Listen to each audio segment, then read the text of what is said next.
ચાલતો હશે તમને? ત્રિવિધ તાપ કોને કહેવાય? આદિ ભૌતિક, આધ્યાત્મિક અને આદિદૈહિક. વાપરેલું કે 3 પ્રકારના તાપ.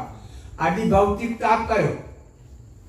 શરીરમાં રોગ થવો, ભૌતિક એટલે ઘાટ. શરીરમાં રોગ થવો એને આદિ ભૌતિક તાપ કહેવાય. પાછા તાપ બીજા પણ છે. આદિ ભૌતિક ઉપપરિત એ કયો? વાઘની બીક લાગવી, સાપની બીક લાગવી, વીછીની બીક લાગવી, સામા બીજા ઘાટથી બીક લાગવી એને આદિ ભૌતિક ઉપપરિત કહેવાય. પછી આદિ દૈવી તાપ.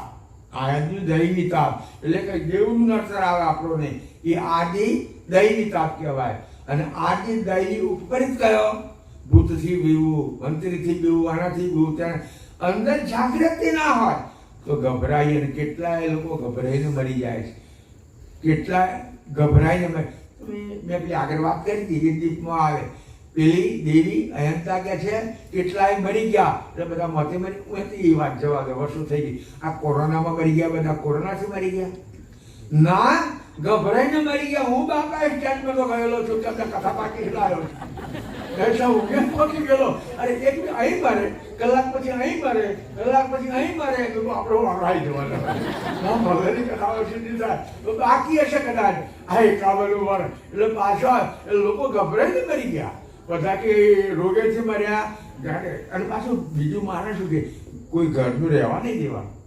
તમને ચાલતો છે ને, દર્દીને તમે દાખલ કરો કોરોનામાં એટલે ઘરની કોઈ વ્યક્તિને રહેવા દેવાની નહીં. એમ આદિ કહે છે કે આ ત્રિવિધ તાપો છે. આદિ દૈવી ઉપરી તાપ એ બહારથી બીક લાગવી.